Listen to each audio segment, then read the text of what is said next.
Isaías, capítulo 9, versículo 6, diz a palavra de Deus: porque um menino nos nasceu, um filho nos foi dado, e o governo está sobre os seus ombros, e ele será chamado Maravilhoso Conselheiro, Deus Forte, Pai da Eternidade, Príncipe da Paz. Amém. Pode sentar.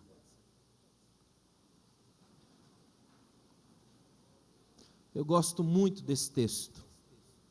Esse texto não é à toa que ele está em Isaías. Isaías é considerado o profeta evangelista. Isaías é considerado o evangelho do Antigo Testamento. Isaías é considerado a Bíblia dentro da Bíblia. Ele tem 66 capítulos. O tema central dele é Cristo, o Messias. Lutero dizia que se você rasgar Isaías com uma faca, ele sangra, e o sangue é o de Cristo. Jesus de ponta a ponta.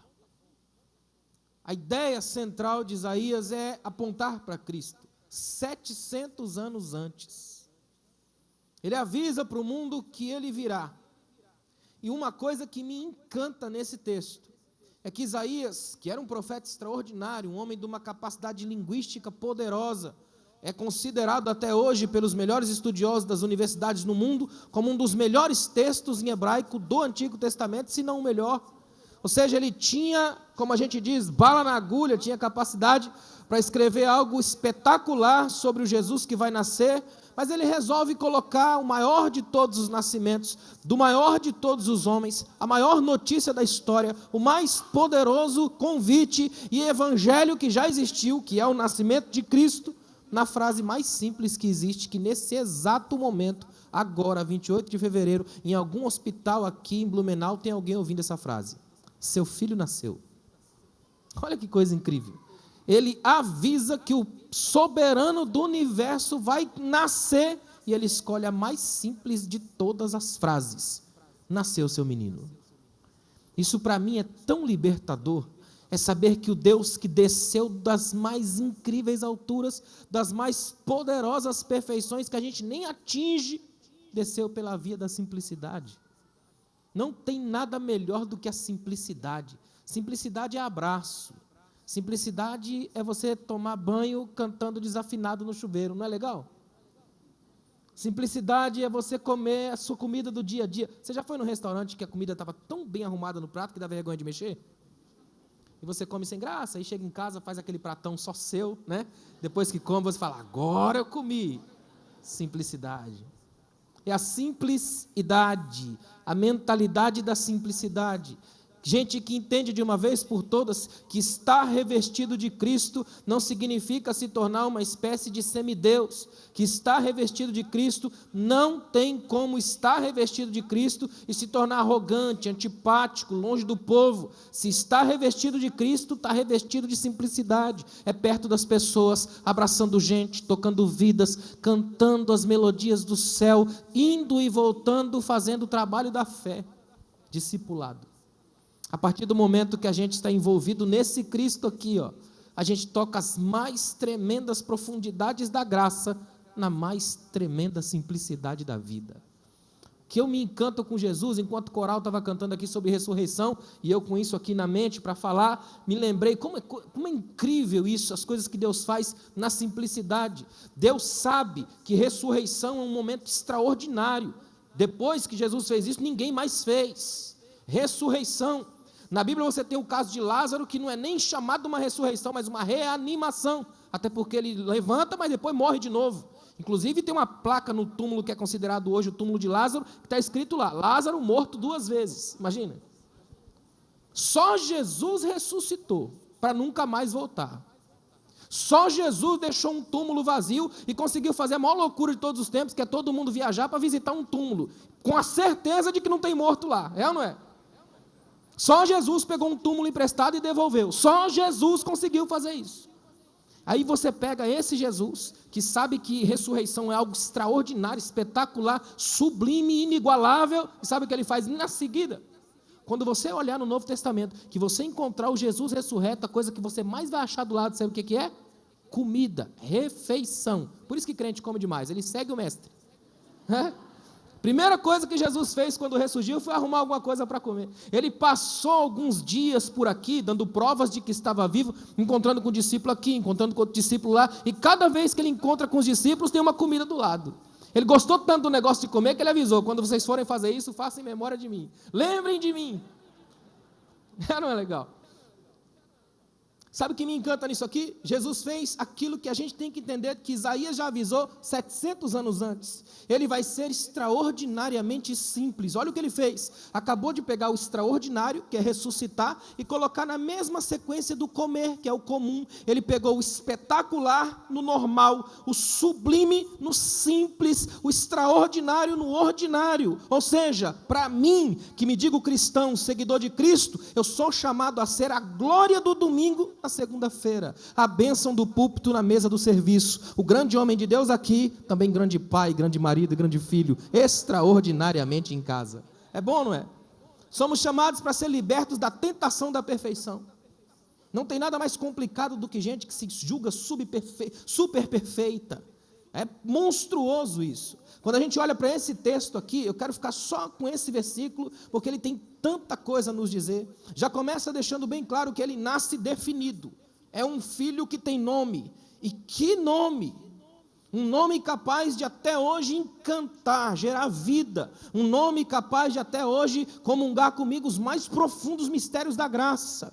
Ele diz assim, ó, um menino nos nasceu e um filho nos foi dado, se nos deu. Olha o que ele está dizendo. Há um nascimento que se destaca dos outros, e apesar de se destacar dos outros, não vem para humilhar ninguém. Jesus nasce para fazer nascer, porque ele nasceu, eu nasci, porque ele nasceu, nasce em mim graça, ele nasce para fazer nascer, ele vem num movimento tão incrível, tão belo. Quando meu filho nasceu, eu estava lá na sala de parto. Filósofo tem esse problema, quer investigar tudo, né? E eu fiquei lá, observando toda aquela cena, aquela correria, uma dificuldade imensa para ele nascer, uma tensão violenta.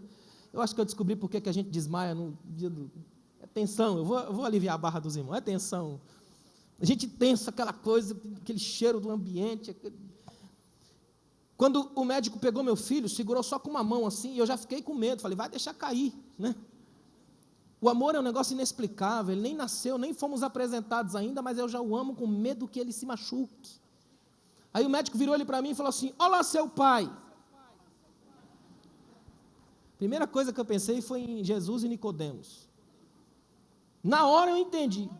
Nicodemos não é alguém que não é crente, e aí Jesus foi lá evangelizar. Ele é alguém de Israel, mestre, alguém que se julga pronto, fechado, é mestre, feito para ensinar. Aí Jesus olha para ele, ele diz assim, ó, eu sei que o Senhor veio de Deus, por quê? Aí ele dá uma lógica, um argumento e uma proposta. O Senhor veio de Deus porque ninguém faz essas coisas se não for de Deus. Aí Jesus olha para ele e diz mais ou menos assim, rapaz, você nem nasceu ainda e quer dar aula para mim. Olha o que Jesus diz assim, ó, você tem que nascer de novo para que possas ver o reino de Deus. Você não está nem vendo ainda e quer dar aula para mim. Menino, você tem que nascer. Aí ele olha... que o mais me encanta é a simplicidade dele não dizer assim, ó, Senhor, ele diz assim, como é que eu sendo velho posso entrar na barriga da minha mãe e nascer de novo? E Jesus não fala, não acredito que você está me perguntando um negócio desse. Jesus não zomba, não tripudia. Se tem uma coisa que Jesus ama é a honestidade. É você chegar aqui hoje e falar, Senhor, não quero falar com o Senhor, estou de mal. Melhor do que dizer aleluia sem ter sentido nada. Deus gosta de gente honesta. Ele fez uma pergunta infantil, porque agora está vendo o reino e todo mundo que vê o reino é criança. Aí Jesus muda o verbo, diz, você tem que nascer de novo, para que possas entrar no reino. Você já está vendo, e quem está vendo está a um passo de entrar. Jesus está dizendo para ele, eu quero que você nasça, para eu poder te segurar no colo. Os psicólogos dizem que é por isso que a criança consegue entender e enxergar o pai e a mãe no meio de uma multidão, chora desesperado até achar o pai e a mãe, porque o cérebro ainda virgem de imagens, começa a abrir os olhinhos, e o primeiro olhar que vê é aquele olhar bobalhado do pai e da mãe, profundamente amoroso. O primeiro impacto é o impacto do amor, nunca mais esquece aquele olhar, foi cativado pelo olhar do amor, cheio de emoção, transpirando graça. Olha o que Jesus está dizendo para Nicodemos, deixa eu te segurar no colo, menino, eu vou saber que você é meu filho, nasceu de mim, eu vou olhar para você, vou te encantar pelo meu olhar, nunca mais você vai me perder de vista, vai parar de achar que domina o reino, vai vir para o colo do pai. Essa coisa é tão bela, um menino nasceu, Ele desvenda todos os mistérios da graça, da encarnação de Cristo, que é um dos milagres mais incríveis que existe. Tem um escritor que diz que se tem uma coisa que o diabo fica boiando geral é a encarnação, porque o diabo já viu Deus num ponto de vista que nem Paulo conhece. Então para ele é inadmissível que toda aquela grandeza caiba no corpo de um bebê. Já parou para pensar nisso? Um Deus que resolveu se relacionar num corpo de um bebê. A gente acabou de apresentar uma criança aqui, que sempre gera os melhores sentimentos na gente. É ou não é? Eu gosto de ver aqueles pais que estão as mãos grossas, meio desajeitados, tentando arrumar a sensibilidade onde não existe, para segurar a criança. O bebê puxa o melhor que há de nós. Deus resolveu entrar na história humana pela via da criança, do bebê, que exige colo, que quando vai andar, cai, que mama no seio da sua mãe. Chesterton escreveu que o Deus que fez as estrelas é pequeno a ponto de não alcançar a mesa. Criança, você tem um Deus que resolveu passar pelos apertos da infância. Você tem um Deus que resolveu chorar. Você tem um Deus que resolveu andar. As coisas comuns que você faz, como chorar, andar, comer, Ele fez, todas elas, todas. É o único Deus de todas as mitologias que você vai ver andando. Você vai nas mitologias, procura os livros, você vai ver os deuses sendo guiados, carregados nos ombros por escravos, andando nas estrelas. Tem uns deuses extremamente metidos, andando no arco-íris. Só Jesus anda. É o único Deus que resolve andar a pé. Ele anda tanto que ele anda em cima das águas. Você tem um Deus capaz de ser simples e ao mesmo tempo extraordinário. É por isso que Ele gosta da adoração da simplicidade. Aquela que não é fabricada, não é produzida, não é perfeita, mas vem da alma, é para Ele. É dEle, por Ele, para Ele, todas as coisas, na glória, na alegria, no abraço, na singeleza, na sutileza, na lucidez. Olha o que Ele diz aí, ó. O nome dEle, qual vai ser o nome dEle? Maravilhoso Conselheiro. São nomes compostos aqui. E também não interessa se fosse uma vírgula, também daria, porque aí entra como adjetivo, não como substantivo. Tanto faz. O interessante é que Ele é o maravilhoso conselheiro, é o Deus dos conselhos maravilhosos e as maravilhas do conselho. Está tudo dentro do pacote. Você tem um Deus que vem pela via da maravilha. E essa maravilha aqui não é milagre que encanta os olhos, porque milagre que encanta os olhos pode ser apenas um meio de escravizar emoções. E esse não é um Deus que faz cócegas na alma. Ele não é um Deus da mágica. Mágica é a mentira que a minha mão conta para os seus olhos. Esse aqui é um Deus que viaja para dentro. A maravilha para Ele é de dentro para fora. É ser maravilhoso no contato, no conselho, na intimidade, no abraço. Você está vivo porque Ele é maravilhoso, porque Ele aconselhou seus caminhos. Eu sou apaixonado por esses nomes aqui do texto. Cada nome desse sugere tanta coisa. E eu sou alguém muito chegado à questão da conversa. Aliás, eu sinto falta de conversas nas nossas igrejas. Em muitas das nossas igrejas nós estamos tendo um espaço tão oficial, tão enquadrado que não tem mais conversas. Não é estranho? A gente está vivendo uma era assim de gente com síndrome de super Deus, de X-Men divino. Esses dias eu fiz uma lista. Nós temos, segunda do milagre, terça da glória, quinta da vitória, quarta do poder, sexta do extraordinário, sábado do espetacular, domingo do luminoso. Não tem um dia para ser normal. Dia de gente que dá problema, de dona de casa complicada, de marido difícil. É ou não é? Agora, se você precisa de conselhos, é porque tem dia que só a graça. É ou não é? E você tem um Deus que já se apresenta dizendo, você vai precisar de mim. De um conselho maravilhoso.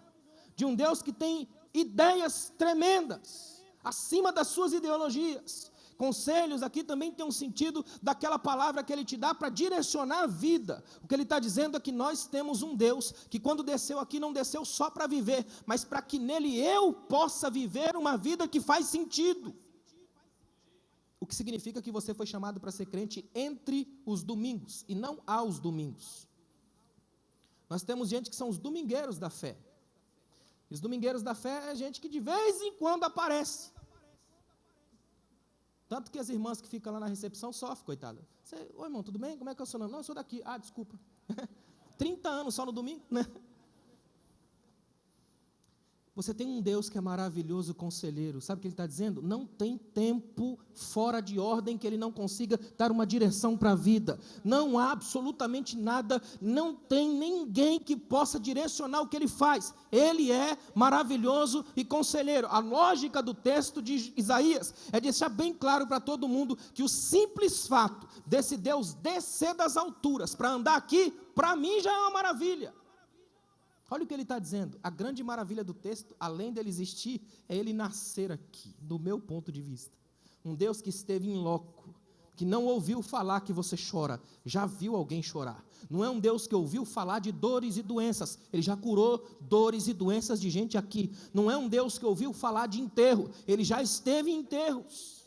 Esses dias eu estava lendo de novo aquele texto de Lucas capítulo 7, da viúva de Naim. A Bíblia diz que Jesus está vindo com uma multidão. Pensa num texto interessante, um choque de multidões violento. Imagina você andar com a multidão de Jesus. É uma multidão de gente gritando, glorificando a Deus, celebrando milagres. Você está andando com um cara que não via agora, que era cego, agora enxerga. Outro que não andava, era paralítico, Jesus curou. Uma multidão de milagres, gente andando efusiva. Aí quando você chega na porta da cidade, vem saindo outra multidão curiosamente oposta. Porque enquanto uma celebra a vida, a outra chora a morte. O menino é a última esperança da mulher, já é viúva e está enterrando o filho único. Só que Jesus, que é maravilhoso conselheiro, não se move pelas lógicas do poder, ele se move pelo amor.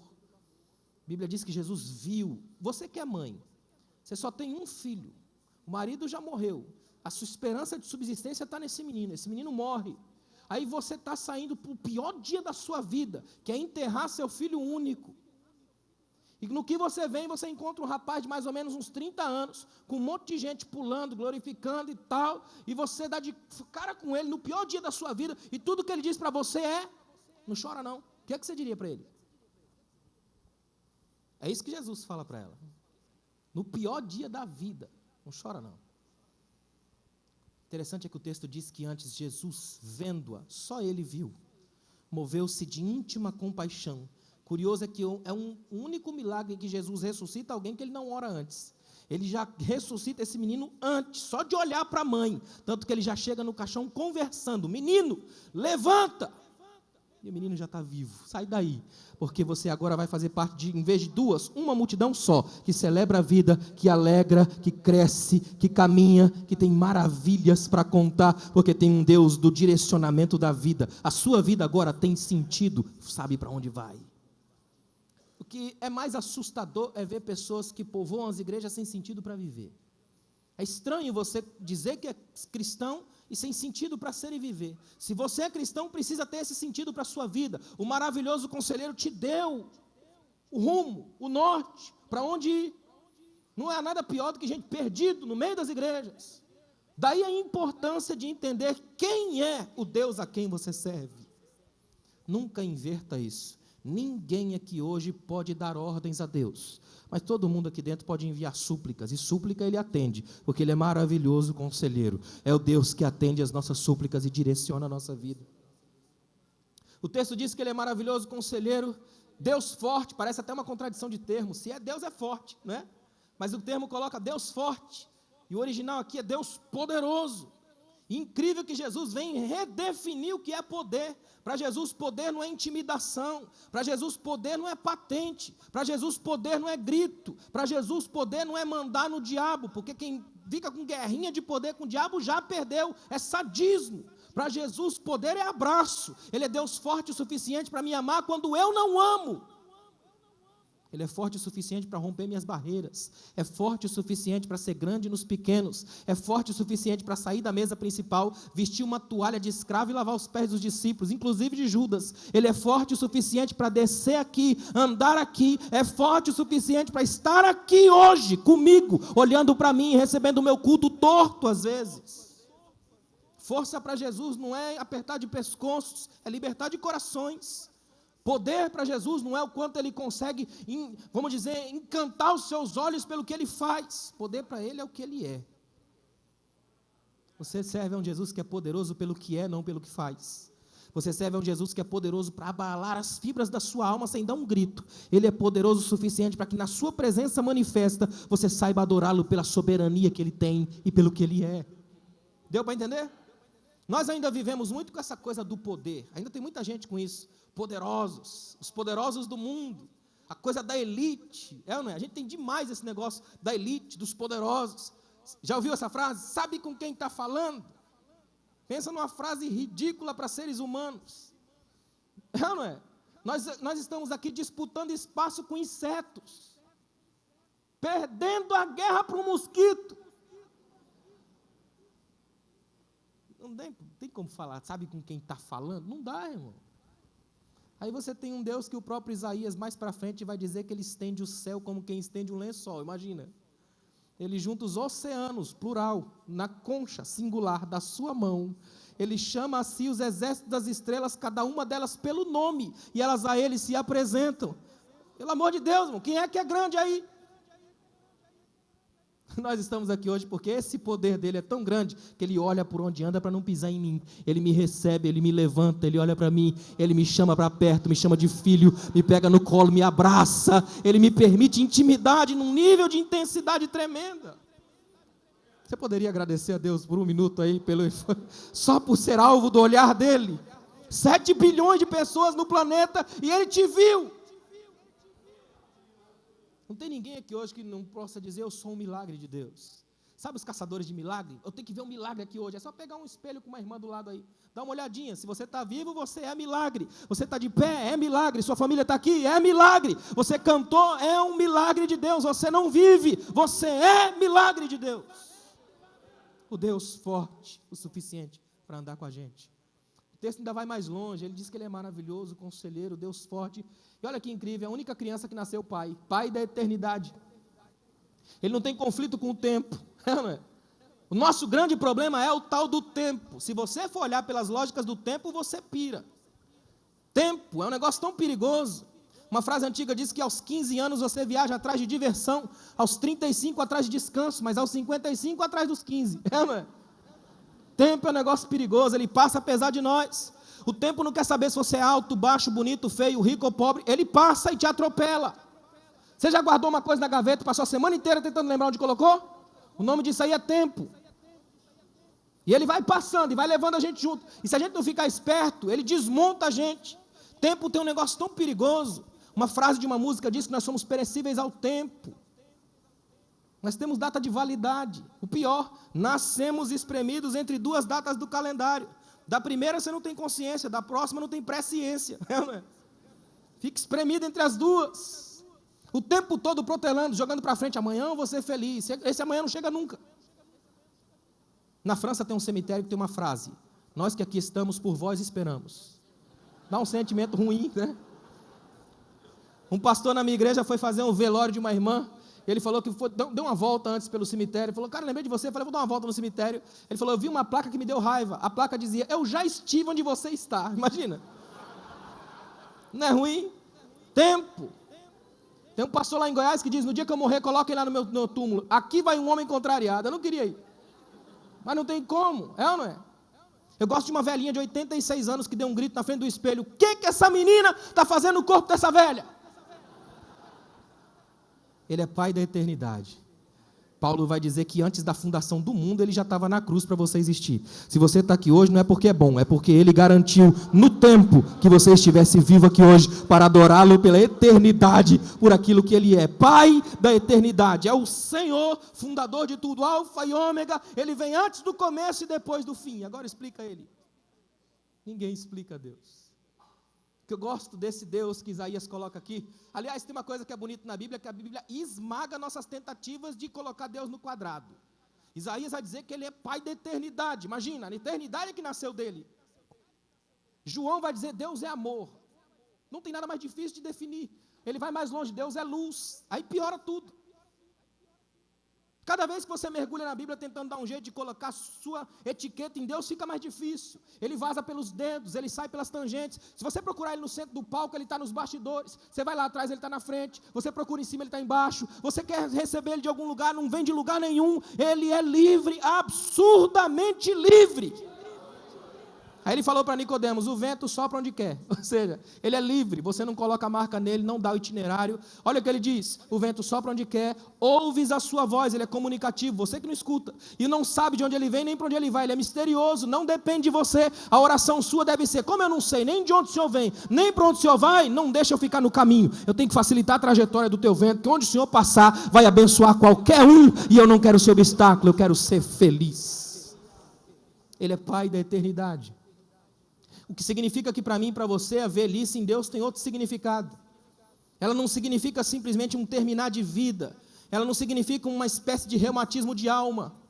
Ela não significa um acúmulo de dias perigoso, onde você chega amargo, com uma agenda lotada de nomes para se vingar, porque outros conseguiram o que você não conseguiu. Velhice para ele, para Deus, para o profeta que olha do ponto de vista da graça, nada mais é do que terminar bem, feliz, entendendo que o Pai da eternidade projetou meus dias. O salmista vai dizer que ninguém consegue acrescentar um côvado à sua existência, que eu fui visto e feito como substância ainda informe no ventre da minha mãe, misterioso demais para entender. E o mais incrível de tudo isso é o fato de Deus ter entendido que depois que eu nascesse, crescesse, me desenvolvesse e arrumasse todas as confusões possíveis, eu ia vir correndo para Ele, e Ele me recebeu. Você sabia que você é filho problema de Deus? Seja bem-vindo a gente que dá problema. Eu sou o risco que Deus quis correr. Ainda bem que Ele correu o risco de me amar. E é por isso que eu estou aqui hoje. Não dependia, não conseguia, mas Ele me amou. Porque Ele é Pai da eternidade. O amor dEle não acaba nunca. Agostinho escreveu que Deus ama todos os homens como se só existisse um para Ele amar. O tempo todo, um amor que não se esgota, um amor que para nós é tão complicado que quase posso ouvir alguém dizer, isso é bom demais para ser verdade. O nome disso é graça. A graça é essa coisa que é boa demais para ser verdade, uma espécie de amor escandaloso, selvagem de Deus, que me marcou a vida inteira. É um amor que faz festa para quem você não faria.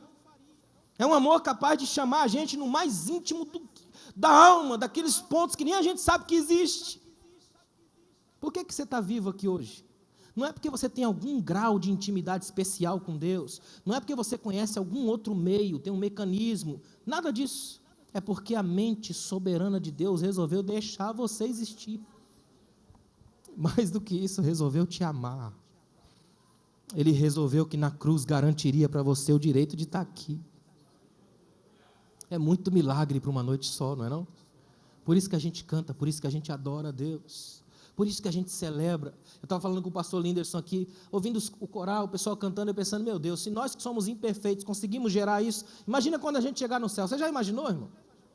É por isso que a W. Tozer dizia que 5 minutos de adoração conseguem produzir mais alegria na alma do que 5 noites de folia.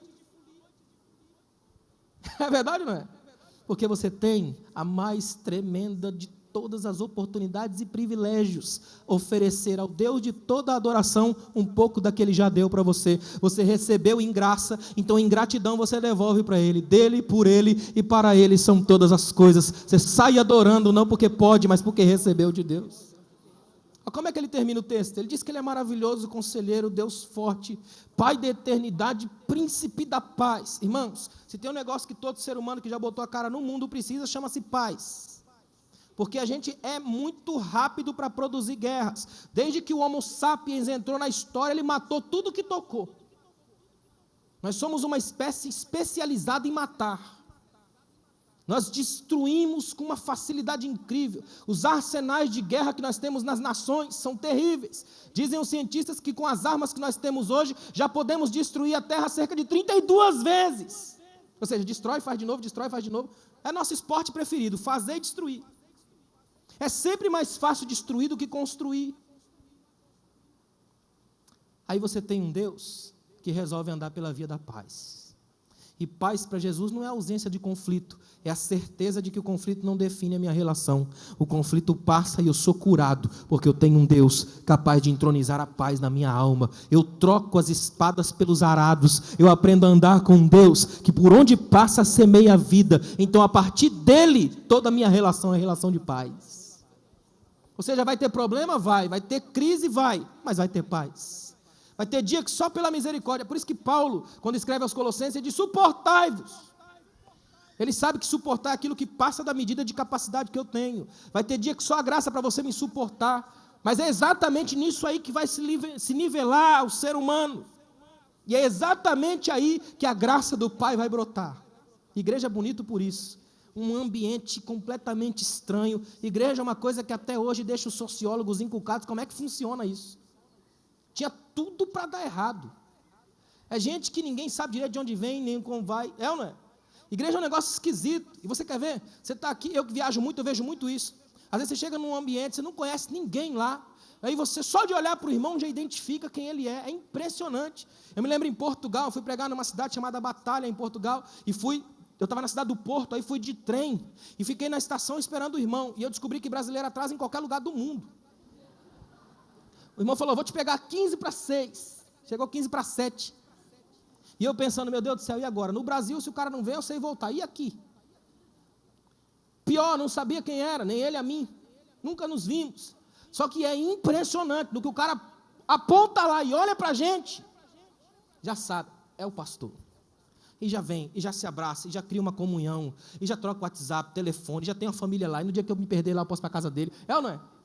Você tem uma família que você não pediu explicação, não sabe quem é, mas tem uma cola tão fantástica chamada graça, que tira todos os egoísmos, as paranoias, as aspirações, e deixa só um corpo cuja cabeça é Cristo. E o nome disso é igreja, o lugar onde a paz se manifesta nas relações humanas impossíveis. Você está vivo aqui porque essa igreja te recebeu, na comunhão da igreja, no abraço dos irmãos. E só Deus sabe o que acontece nas relações. Tem lugares que essas relações da igreja não fossem pela graça, já tinha morte todo dia. Mas a graça vai sustentando, vai sarando as feridas, vai gerando um abraço. Esses dias eu estava lendo sobre um escritor que disse o seguinte: Deus sabe que as nossas famílias sempre falharam. Deus sabe, como príncipe da paz, que as nossas casas sempre tiveram relações tortuosas. Aí olha o que ele escreveu. Deus sabe que muitas mães não são lá tão boas como mães, e muitos pais também ficam aquém do pai que deveriam ter sido, e alguns irmãos só a graça. Não é à toa que a primeira história de irmãos morando juntos na Bíblia é uma história de assassinato, Caim e Abel. Aí ele diz, é por isso que Deus criou a igreja, para você encontrar outras mães, outros irmãos, outros pais, e ser recebido no seio de uma outra família, que vai te abençoar em todos os aspectos que faltarem na sua família normal. Aqui na igreja, você vai ser suprido de graça onde faltou na vida. Ou seja, você podia aqui hoje agradecer a Deus pelo esse irmão que está do seu lado aí, né? É bom, não é? Você tem gente ao seu lado, gente que canta com você, que toca com você, que suporta você, que gosta de você, que nem vai muito com a sua cara, mas a graça fez gostar. E aí você está aqui hoje porque o milagre da fé faz acontecer essa bênção chamada paz. Isso aqui é paz, relações de igreja. Ambiente curado pela graça, de gente que não se toleraria, não se suportaria. Isso não é um privilégio nosso, já está lá na Bíblia. Paulo escrevendo aos Filipenses, ele fala, olha gente, tem umas irmãzinhas que estão com problema, Sintique e Evódia. John Stott diz que quando as irmãs de Sintique iam fazer o louvor, as de Evódia não cantavam. Fiquei sabendo de um pastor que tinha 2 irmãs na igreja que brigavam demais. Ele falou para as irmãs, o céu só tem uma porta. E a irmã disse, mas tem muitas moradas. A igreja é pródiga nisso. É muita gente que cria malabarismos para não suportar o outro. O bonito da fé é que com todas essas coisas, nós somos o povo que Deus escolheu, somos igreja, estamos aqui por causa dele. Não foi escolha nossa, foi escolha dele. Se nós estamos aqui, ele sabia o risco que seria. Ninguém pegou ele de surpresa, ele é pai da eternidade, lembra? Ele já estava há muito tempo sabendo que você existiria. Se você está vivo aqui hoje, é porque ele deixou. Está aqui hoje, é porque a paz dele está sobre você, a maravilha, o conselho, a graça. Quando você diz Jesus, chama tudo isso para dentro da vida. Ele é o Senhor da sua vida, Ele é o Deus da sua casa, é o Senhor da nossa história. Eu sou encantado com Jesus do Novo Testamento, o jeito como Ele se move, as pessoas que andam com Ele, a genealogia dele. Eu já preguei aqui sobre a genealogia de Jesus. Só gente torta, complicada, difícil. É um Jesus que se move nos piores momentos, tinha tudo para não ser nada e consegue ser tudo. É impressionante o quanto Ele consegue andar com a gente, conversar com a gente. E para mim, um dos momentos mais lindos da Bíblia é o final da andança de Jesus. Jesus resolve subir ao céu, só que olha como ele faz. Lá em Atos capítulo 1, eu fico pensando se fosse eu. Imagina que eu sou Cristo, cumpri meu papel aqui, eu morri na cruz, ressuscitei, venci a morte, eu chamaria meus discípulos e falaria, gente, acabei de vencer o império da morte, não tem mais o que temer, o Espírito Santo já está vindo, fui, #partiu. Não é? Estou voltando para onde? Para o céu, para a glória, imagine, irmão. Eu ia o mais rápido possível. Jesus não. Quando você vê que Jesus ressuscita, sabe o que ele faz? Começa a andar. Ele ressuscitou e resolve andar, irmãos. Aí ele anda a pé, 11 quilômetros, de Jerusalém até Emaús, com 2 discípulos deprimidos. Você já andou com um crente deprimido? 2. E eles vêm andando com Jesus, e mesmo, crente é legal por isso, mesmo deprimidos, angustiados, eles falam de Jesus para Jesus. Ele era tremendo, poderoso em palavras, você não conhece não? E aí Jesus foi falando, os olhos nossos são lentos, não entenderam não, mas o coração começou a queimar, o coração é mais rápido, já percebeu logo, opa, ele é maravilhoso, é conselheiro, é Deus forte, é Pai da eternidade, é príncipe da paz, ele vai botar paz na minha mente. Jesus chega lá, quando vai comer não dá tempo, eles descobrem que é ele, aí desaparece, aí eles voltam, uma coisa é você descer 11 quilômetros, outra é subir, é ou não é? Só que agora eles sobem com uma notícia boa, descer em depressão é ruim, mas subir na glória é tremendo. E eles sobem a 1000, imagina. Quando chegam lá, tenta imaginar a cena. Eles chegam na Jerusalém, entram na casa dos irmãos puxando um fôlego desesperado. É tão legal quando você quer dar uma notícia e quer respirar ao mesmo tempo, não é? Aí eles param, dão aquela... E os irmãos, o que aconteceu? Pelo amor de Deus, fala menino, vai matar todo mundo. Ele, olha, Jesus esteve lá em casa. Olha a simplicidade, acabou de vencer a morte, foi lá em casa. Aí sabe o que acontece? Todo mundo tentando entender o que está acontecendo, ele aparece. A Bíblia diz que ele aparece, extraordinário, sem abrir a porta, passa pela parede, de repente ele se estabelece, aí vem na simplicidade de novo. Ele diz 2 frases. A primeira, Shalom, paz esteja convosco. A segunda, tem alguma coisa para comer aí? Olha que tremendo. Aí eles vão lá pegar uma marmita, o que sobrou, olha que incrível. E ele senta e come, e eles olhando para ele de lado, a Bíblia diz que eles estavam olhando para ele assim, tipo, esse cara esquisito, e ele está comendo, normal. Aí depois ele aparece com os discípulos, vai lá na praia e grita, tem alguma coisa para comer aí? E eles falam, passamos a noite inteira, não pegamos nada. E a Bíblia diz que ele já tinha brasa acesa, pão e peixe. Aí chega o dia de ir embora. Eu queria dizer isso para você, para encerrar aqui hoje. Prepare sua alma para chorar muito. Olha o que Jesus faz. Ele vai para um monte na Galileia. O dia de subir aos céus, ele não escolhe Roma, não escolhe Jerusalém, não escolhe os Estados Unidos, ele resolve ir para Galileia, terra de pobre. O menino nasceu, Pai da eternidade, príncipe da paz, conselheiro, vai subir aos céus aonde? Estação Galileia. Terra de gente pobre, terra de pescadores. Do grupo de discípulos, o único que não era da Galileia era Judas, saiu fora porque era noite, filho das trevas. O resto era pescador, talhado, a mão tosca, grotesco. Gente da Galileia, aí se junta todo mundo lá. E Jesus começa a conversar com eles. A cena é cinematográfica. Jesus não desaparece, sumiu, e ele fica desesperado. Meu Deus, o homem estava aqui agora, não. A Bíblia diz que ele começa a subir devagar. Na frente deles. Começa um conflito de visão. Porque o sagrado vai subindo, mas os olhos ficando nos discípulos, lá embaixo. Os discípulos não podem ir, mas os olhos vão com o mestre. É uma troca de olhares. Imagina essa cena, todo mundo olhando para cima. De repente vem uma nuvem, encobre, o anjo aparece e primeira coisa que diz, por que vocês estão olhando para cima? Ele foi, mas ele vai voltar. Irmãos, ele nem chegou, já está com saudade. Chama-se saudade no coração do Pai. Um grupo de homens simples produziram saudade no coração de Deus. Um grupo de gente simples mexeu a ponto do Deus que é poderoso, soberano, maravilhoso, conselheiro, Deus forte, Pai da eternidade, príncipe da paz, querer voltar. E ele vai voltar por causa deles e por causa de nós. Nós estamos aqui hoje, ainda geramos saudade no coração de Deus. Você pode adorar a Deus por um minuto? Agradeça a Ele. Agradeça a Deus aqui essa noite. Levanta sua voz, diz a Ele, obrigado Senhor, porque eu aqui pequeno, nessa cidade consigo gerar saudade no teu coração.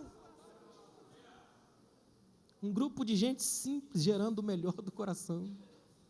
Fica de pé, por favor. Pai da eternidade. Como eu gosto dessa frase, ele é Pai da eternidade. Ou seja, ele tira todos os meus medos do tempo, é Pai da eternidade. Um Deus que você conhece da proximidade. Você poder chegar e dizer assim, Ele é Deus. Eu estava lendo esses dias um escritor que falou assim, seria uma coisa impensável você chegar na Grécia e dizer que Zeus é amor. Não dava. Chegar e dizer que Poseidon era um deus da paz, não tem como. Dizer que Sete, Afrodite, Vênus, eram deuses da alegria, da paz, não dá. Nem Baco, que era o deus da noite, da loucura, também não funcionava. Nem Baal, deus da balada, deus das baladas, também não funcionava. Mas você tem um Deus que escolheu um nome simples, Jesus. Deus salva. Toda vez que pronuncia Jesus, você prega o evangelho. Deus salva. Você pega um Jesus capaz de andar com gente simples. E olha para mim, a julgar pelo Jesus da Bíblia, quando terminar esse culto, ele vai para casa com você. Se você foi a pé, ele vai a pé. Ele vai conversar com você, vai entrar na sua casa, abrir geladeira, sentar no sofá, puxar conversa, dizer, fala para mim, abre o coração, eu estou aqui, seu conselheiro maravilhoso, Deus forte, o Pai da eternidade, seu príncipe da paz. Deus da intimidade, Deus da proximidade. Tem alguém entre nós que ainda não é cristão? Tem alguém que ainda não, ou quem sabe se afastou dos caminhos de Jesus? Tem alguém? Levanta sua mão para eu saber. Tem alguém? Não tem?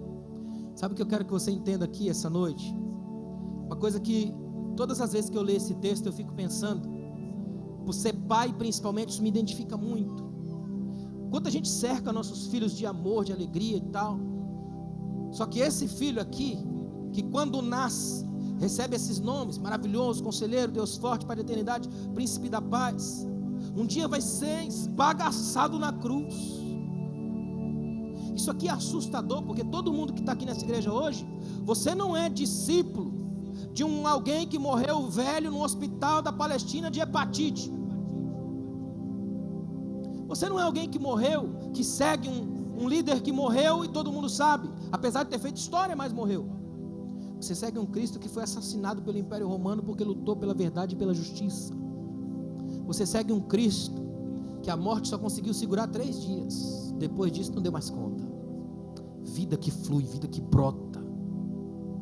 Você segue um Cristo que nunca desiste de você. De onde você está não dá para ver Ele, mas de onde Ele está nunca te perdeu de vista. Você segue um Cristo capaz de revolucionar a vida. E eu sinto de Deus de fazer isso. Eu não sou muito de fazer, mas eu quero. Algumas pessoas hoje sentiram seu coração arder enquanto eu falava aqui. Vem até aqui à frente, eu quero orar com você. Hoje o Espírito Santo quer dar um abraço na sua alma, trazer você para perto e dizer, você é meu filho, você é minha filha amada, eu não desisti de você, eu sei quem você é, conheço o teu caminho, conheço a sua vida, eu te vi ainda informe, a substância informe. O Pai da eternidade, o príncipe da paz te chama. Vem aqui dar um abraço em Jesus. Jesus hoje quer te dar um abraço diferente, daqueles de você falar, graças a Deus, Ele lembra de mim, Ele me ouviu, Ele sabe das minhas dores, das minhas angústias, Ele sabe da minha tentativa de parar, de entregar os pontos, mas Ele resolveu me amar do jeito que eu sou. Ele te ama. A verdade mais revolucionária sobre Deus é que Ele resolveu amar. Num turbilhão de vozes que a gente tem ao redor, e a gente ouve a dele, no meio das vozes, na dissonância. Feche os seus olhos, coloca a mão no seu coração. Isso é só um símbolo, é você dizer, Deus forte, maravilhoso, conselheiro, Pai da eternidade, príncipe da paz, entra no meu coração aqui, me abraça, move de novo. Meu ministério está tão difícil, minha vida está tão difícil, meus problemas, meu casamento está tão complicado. Hoje, príncipe da paz, vamos para casa comigo. Vamos para casa comigo. Ah, Espírito Santo. Ah, Senhor, só o Senhor consegue levar essa palavra numa intimidade que eu não tenho acesso, Senhor. O meu limite é o canal auditivo, só que a Tua palavra vai na divisão da alma e do Espírito. ela entra entre juntas e medulas, penetra o impenetrável da mente. Deus, maravilhoso, conselheiro, Deus forte, Pai da eternidade, Príncipe da paz, Emanuel. No meio dos nossos nomes, o teu é sempre o maior, Senhor. E é pela tua identidade, é pelo teu caráter que a gente se move. Abraça-nos aqui. À minha frente há homens e mulheres que sentiram-se tocados pela tua palavra, que aceitaram o desafio de publicamente vir até a frente, Senhor. Só o Senhor sabe como eles estão, só o Senhor conhece o coração deles.